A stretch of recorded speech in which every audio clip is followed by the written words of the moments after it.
After watching 2 adaptations of Light Tsuchihi's work, I can honestly say this guy loves to mess with things that are technically the norm and really kind of bending it to a dark extent.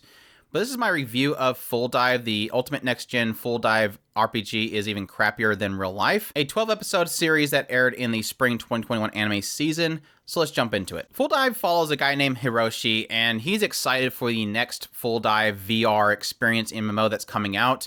But as he goes to buy this particular game, he realizes that he doesn't have enough money.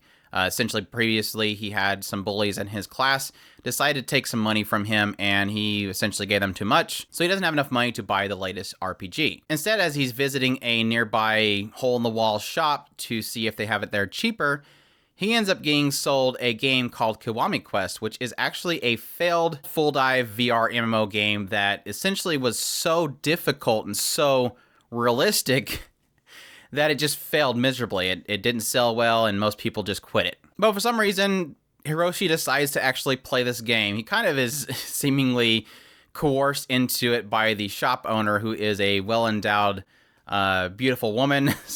And she's actually one of these kind of community assisters. They actually go into the game and kind of help new players out with, learning the game and getting into it. So as Hiroshi is kind of joined by Riona, they both kind of play this game. And again, you kind of realize really quickly that this game is so forcing realism that it's just an unplayable game in a sense. We often go for realism in video games, but when you realize certain aspects are kind of clunky or whatever, you realize, oh, that's because it's realistic. I don't want that. And this kind of takes it to a whole nother level. Right off the bat, when he starts the game, he's met by his 2 childhood friends in this world, Martin and Alicia.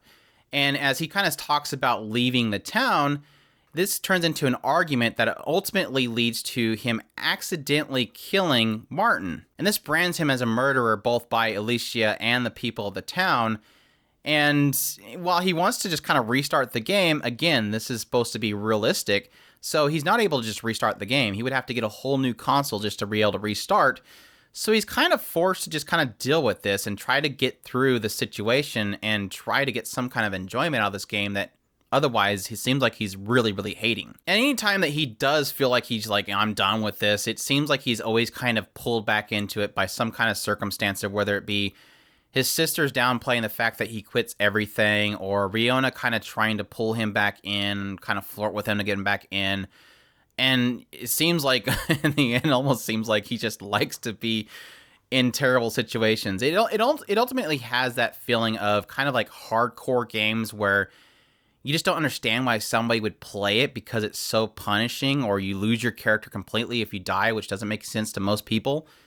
But I think it's probably in that challenge that ultimately probably drives him to continue playing. So yeah, this is a really hard anime for me to really quantify. Like I said earlier, Light Tsuchihi's work really does kind of like to take the norms. Like with Cautious Hero, his previous work that got adapted, it has this feeling of like taking the norms of an isekai and really just beating the crap out of it. Just really doing goofy and weird things with it. A lot of dark humor, a lot of really kind of taking elements that you would normally see in isekais and really kind of taking it to the multiplied millionth level. And that's similar to the situation here where he's kind of taking this idea of a full dive MMORPG and really twisting the mechanics of it. And again, making it realistic to an extent that it's just like, why would anybody want to mess with this? Like, this doesn't make any sense. Why this would be enjoyable. And to that credit, I did enjoy this series. I did like that element of playing off of the realism and really kind of messing with it. At the same time, I have to admit that I'm not a huge fan of Tsuchihi's dark humor. And this show is heavily reliant on people's enjoyment of Tsuchihi's dark humor. I think if you get into about the first episode and if you're not laughing like crazy, you're probably not going to enjoy this in the end, because I think the first couple episodes is pretty much a indication of this is his humor with this. This is what they're going for.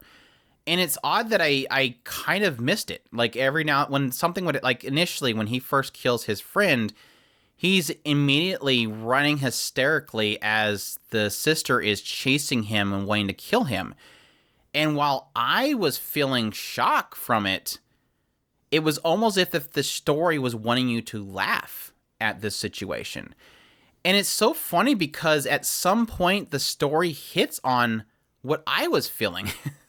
That's the weird thing. It's like, I acknowledge that I missed the joke here, but later on when Hiroshi addresses that trauma, I then go, yeah, that's what I was feeling, and now he's finally feeling it. Like, there's this aspect that it technically is playing on the idea of, what is an NPC? An NPC is just an AI. It's not a real person, so you shouldn't be upset that it's dead.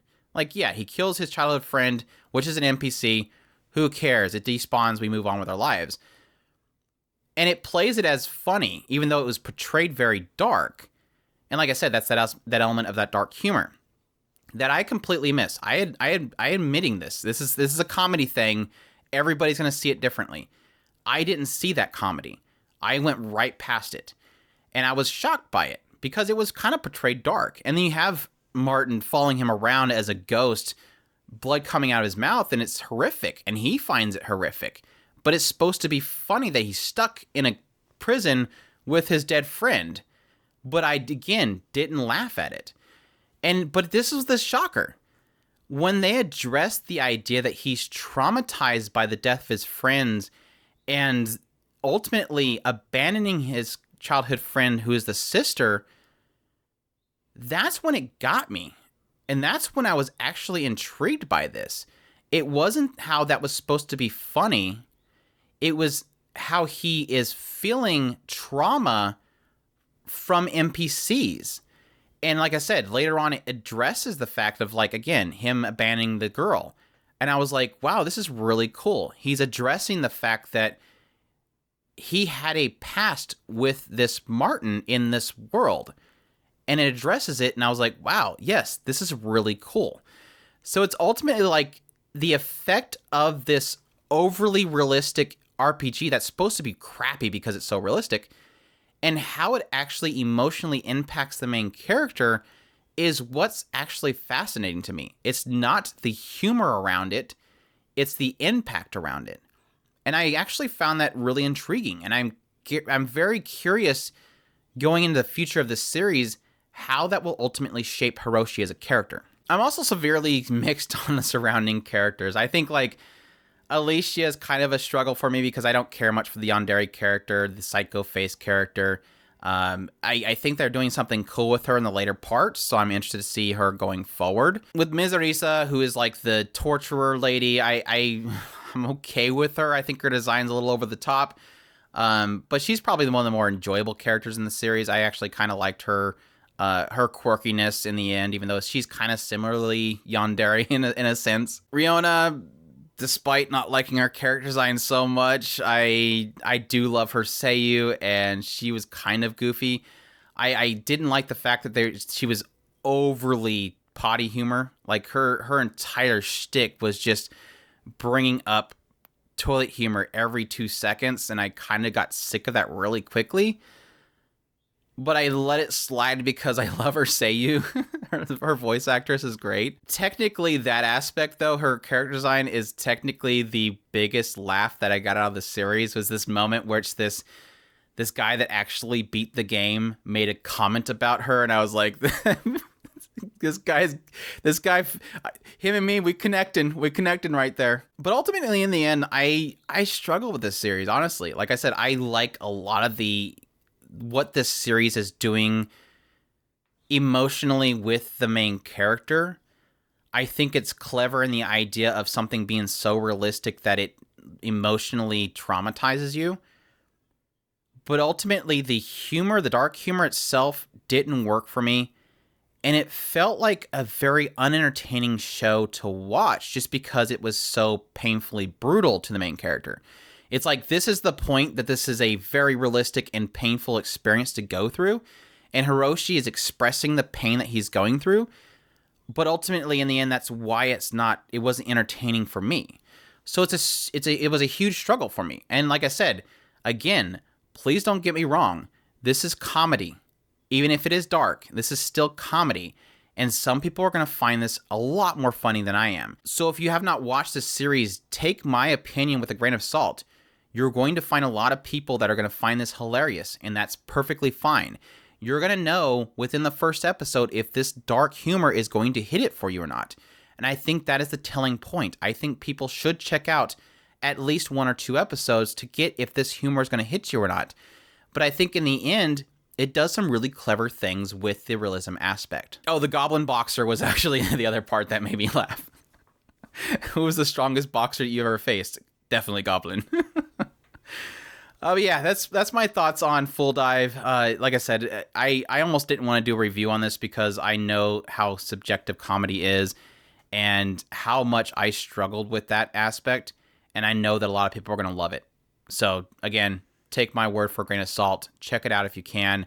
I think it's still, even if you don't get the dark comedy, if you can get through the pain and suffering that it's kind of trying to go through, that's kind of not fun.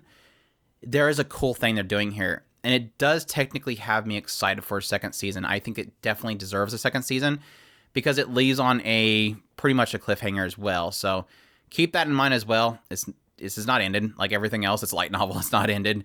But that's my thoughts on this series, my review of Full Dive. So realistic, it's crappy.